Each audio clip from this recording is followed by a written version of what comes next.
নমস্কার বন্ধুরা, কেমন আছেন সবাই? আশা করি সকলে ভালো আছেন এবং সুস্থ আছেন। আমি শ্রাবণী, সঙ্গে তুষারকে নিয়ে আজ আবার চলে এসেছি আপনাদের সামনে আমার একটা নতুন ভিডিও নিয়ে। আজকে চলেছি পশ্চিমবঙ্গের মুর্শিদাবাদ জেলার আজিমগঞ্জ শহরের বরানগরের এক অসাধারণ স্থাপত্য শৈলীর নিদর্শন চারবাংলা মন্দির, ভবানীশ্বর মন্দির এবং গঙ্গেশ্বর জোড়াশিব মন্দির দেখতে।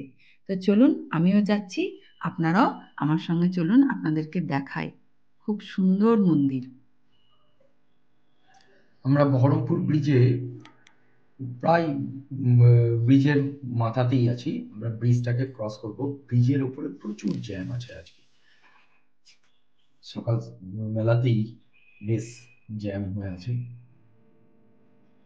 দেখাচ্ছি, চলুন। এই গঙ্গা ক্রস করছি। আপনারা যারা ইতিহাস, সংস্কৃতি ও শিল্পকলা ভালোবাসেন তাদের জন্য আমার এই ইউটিউব চ্যানেল হুইলস অ্যান্ড লাভে এই ভিডিওটি আপনাদের জন্য।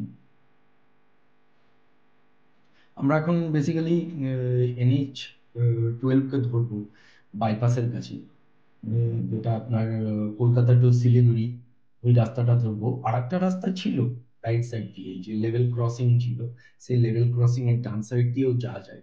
বাট ওই জায়গা, ওই রাস্তাটা আমি আজকে নেব না, আমি ডাইরেক্ট নেব NH। তাতে কি হবে, আমি পলসনটা, এই যে 20 কিলোমিটার, আমি খুব সুইফট বেরিয়ে যেতে পারবো। এবং পলসনটার থেকে রাইট সাইডে টার্ন নেব। টার্ন নিয়ে আমি সোজা যাব লালবাগ ঘাটের দিকে। এই যে দেখুন, বাইপাসে চলে এসেছি। এবার আমি NH 12 উঠবো। এই যে লেফট সাইডে দেখতে পাচ্ছেন, যেটা নতুন বাইপাস হয়েছে, লেফট সাইড চলে যাচ্ছে কলকাতায়। আর আমরা এখন শিলিগুড়ির দিকে যাচ্ছি। এই বাইপাসটা হওয়াতে কিন্তু মানুষের খুব সুবিধা হয়েছে, কারণ রাস্তার যে মানে ট্রাফিকের ব্যাপারটা না অনেকটাই কম হয়েছে, রাস্তাও খুব সুন্দর, সব দিকে সুবিধা হয়েছে। আমরা শিবপুর টোল চলে এসেছি। এই শিবপুর টোলে যদিও মোটরসাইকেলের টোল দিতে হয় না, সাইড দিয়ে দেখুন আমরা বেরিয়ে যাবো। রাস্তা তো অবভিয়াসলি খুবই সুন্দর, একবারে জাস্ট লাইক এ মাখন, মাখনের মতন রাস্তা।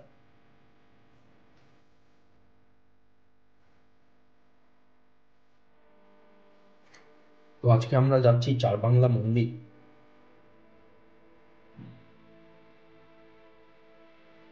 যেটা বাংলার টেরাকোটা শিল্পের এক অপূর্ব নিদর্শন বলতে পারেন।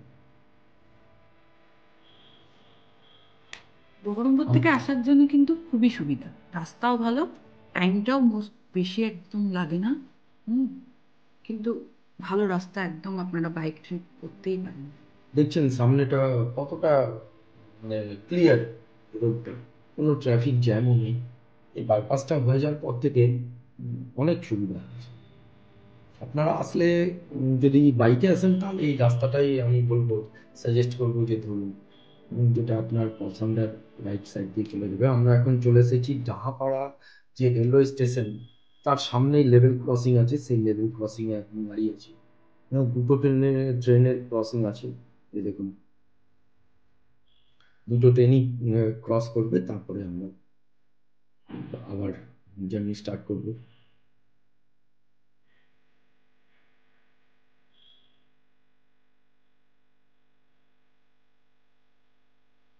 তুলে দে বাবা, তুলে দে।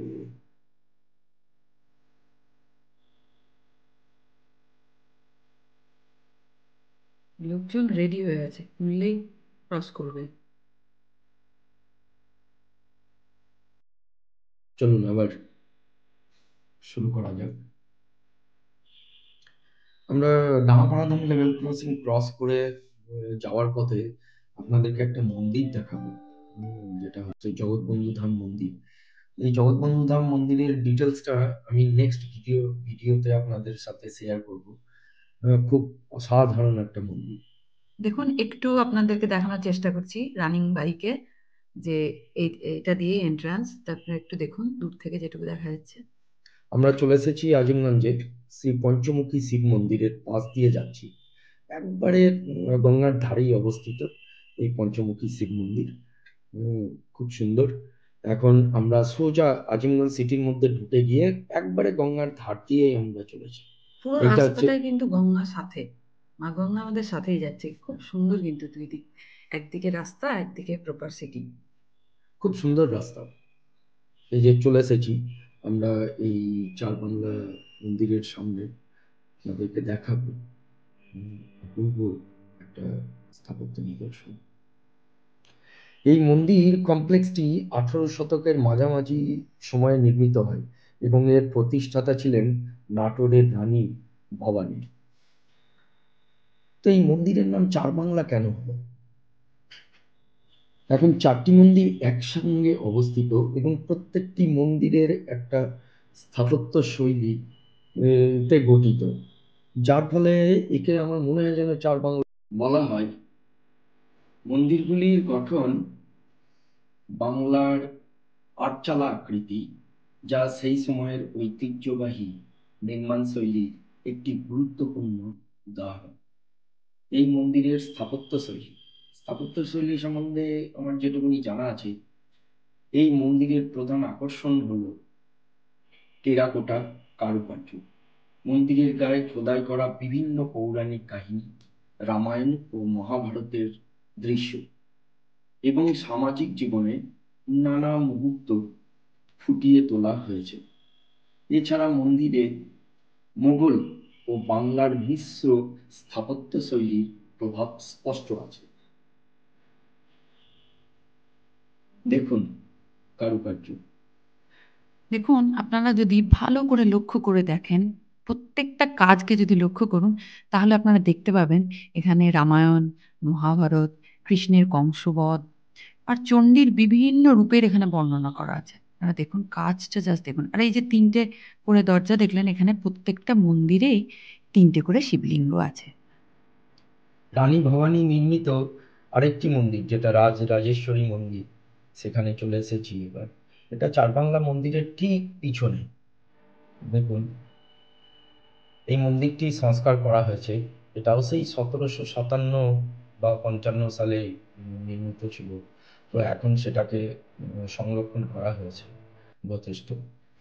ভিতরে আপনার আছে দেবী দুর্গা, করুণাময়ী, তারপরে মদন আপনার মোহন মদন ভগবান। মোহনজি, এবং 12 জ্যোতির্লিঙ্গও আপনি দেখতে পাবেন।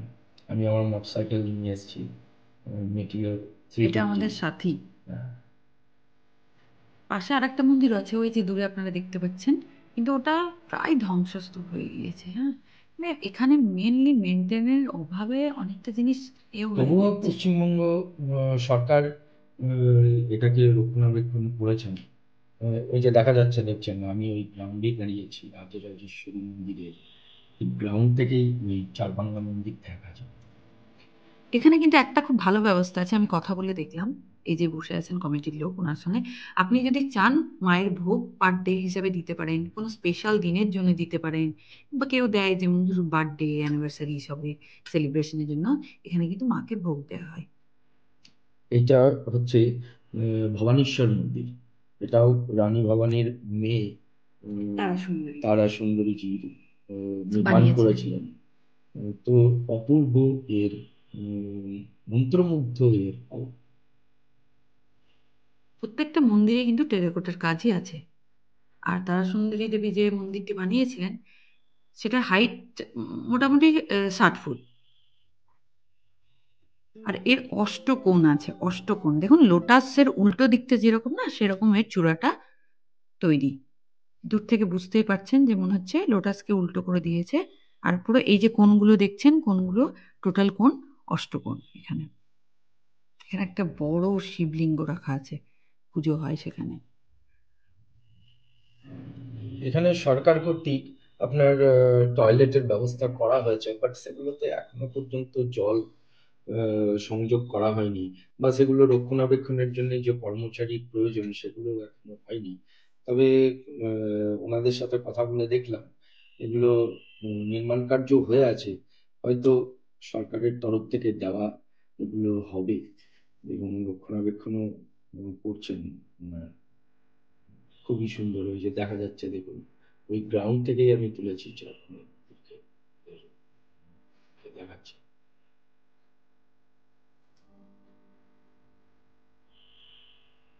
এই যে এই রাস্তাটা চারবাংলা মন্দির থেকে রাস্তা, এই রাস্তা দিয়েই আপনার রাস্তার উপরেই পড়বে এই মন্দিরটি।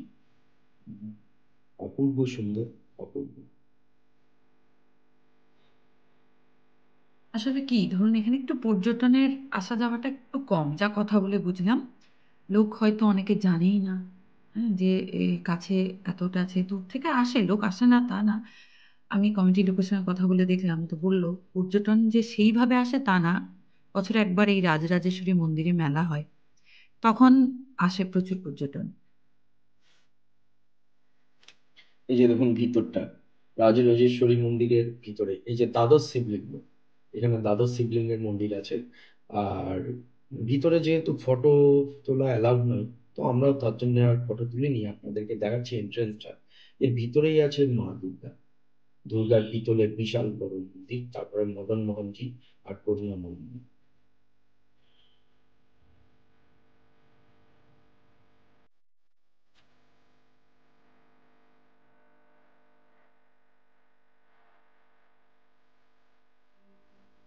এবার আমরা চলে এসেছি গঙ্গেশ্বর জোড়ে শিব মন্দিরে। গঙ্গেশ্বর জোড়ে শিব মন্দিরটা আমরা যে রাস্তা দিয়ে এলাম, ওই রাস্তা ধরেই সোজা যদি আপনি 500 মিটার যান, তো আপনি এই শিব মন্দির পেয়ে যাবেন। এটাও গঙ্গার দিকে, গঙ্গার বক্ষেই অবস্থিত। অপূর্ব একটা দুটো শিব মন্দির একসাথে এক চালাই শিব মন্দির আছে। শিব মন্দিরের এন্ট্রেন্সটা হচ্ছে আপনার আহ, দক্ষিণ দিকে, মনে হয় দক্ষিণ বা পশ্চিম দিকে। দেখুন, একটা জিনিস দেখেছেন যে প্রত্যেকটা মন্দিরের চূড়াটার প্যাটার্ন কিন্তু এক, চার বাংলারও আর এই জোড়াসি মন্দিরেরও। আপনি দেখুন একই ডিজাইন। এগুলো আসলে কি অনেক বছর পুরনো, তো দেখুন কিছু কিছু জায়গা হয়তো খারাপও হয়ে গিয়েছে। এই যে ফ্রন্টটা দেখুন, এইটা হচ্ছে ওই জোড়া মন্দিরেরই সামনের ভাগটা, যেটা আপনার পশ্চিম দিক পড়ছে। হ্যাঁ, অবভিয়াসলি এটা পশ্চিম দিক পড়ছে। আর পশ্চিম দিক থেকে আপনি শুধু কারুকার্যটা দেখুন, যে আমাদের মুর্শিদাবাদের ভিতরে এইরকম একটা মন্দির আছে, অথচ আমরা খুব কম সংখ্যক লোকেই জানি।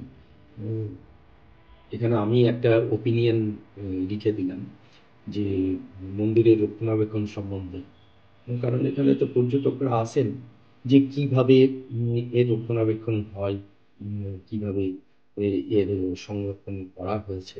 কেমন লাগলো আপনাদের, বা মানে আর কি ভালো কিছু করা যেতে পারে এই মন্দিরের জন্য, তার উপর বেস করেই একটা কিছু লিখতে হয় এখানে।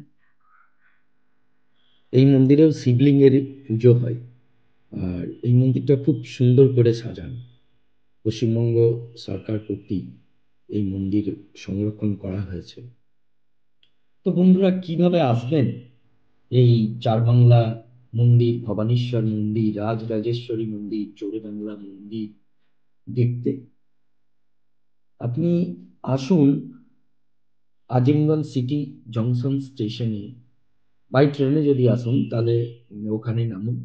নেমে আপনি 10 বা 15 টাকা দিয়ে একটা টোটো ভাড়া করে অনায়াসেই এই মন্দিরে আসতে পারেন। আর যারা মুর্শিদাবাদ দেখতে এসছেন, ওনাদেরকে বলবো যে আপনারা জিয়াগঞ্জ স্টেশন, জিয়াগঞ্জ যে ফেরিঘাট আছে, সেই ফেরিঘাট থেকে ফেরিঘাটে অপোজিটেই হচ্ছে আপনার আজিমগঞ্জ। তো সেখানে আসতে পারেন।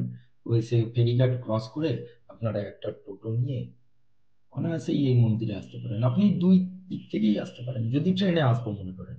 আর যেহেতু আমার বাড়ি বহরমপুর, তাই আমি মোটরসাইকেলেই এসেছিলাম, আপনাদেরকে তো দেখালাম। হ্যাঁ, আমার মনে হয় যেন এই রাস্তাটা খুবই ভালো হবে। আপনি এদিক দিয়েও আসতে পারেন। মানে কি বলবো, যে মুর্শিদাবাদের ভিতর দিয়েও আপনি আসতে পারেন। অবশ্যই আসুন, কারণ সত্যি দেখার মতো জায়গা। বহু বছর পুরনো নিদর্শন দেখার মতো মানে জায়গা এখানকার। প্রত্যেকটা জায়গা, প্রত্যেকটা ডিজাইন, প্রত্যেকটা মন্দির সেই বহু বছর আগে রানী ভবানী বানিয়েছিলেন, সেগুলো যে এখনো সংরক্ষণ করে রাখা হয়েছে, আপনারা আসুন, দেখে যান। আর এই যে মন্দিরটা দেখুন, পরিবেশটা চারিদিকটা কত সুন্দর পরিষ্কার পরিচ্ছন্ন। আর এখানে আসুন, এসে মন্দিরটা ভালো করে দেখুন, দেখে আপনাদের কেমন লাগলো সেটাও আমাকে জানাবেন। এইবার আমরা এই দর্শন হয়ে গেল, এবার আমরা সেম রুট দিয়েই আবার ফিরে যাব। যদি আপনাদের এই ভিডিওটি ভালো লাগে তাহলে লাইক, কমেন্ট, শেয়ার করতে ভুলবেন না। আর আমার channel Wheels and Love subscribe অবশ্যই করবেন, আর বেল আইকনটি প্রেস করে দেবেন। আজ তাহলে আসি, আবার দেখা হবে নতুন একটি ভিডিওতে। আপনারা সবাই ভালো থাকবেন, সুস্থ থাকবেন, সাবধানে থাকবেন। আর আমার চ্যানেলের সমস্ত ভিডিও আপনারা ভালো করে দেখুন। ধন্যবাদ সবাইকে।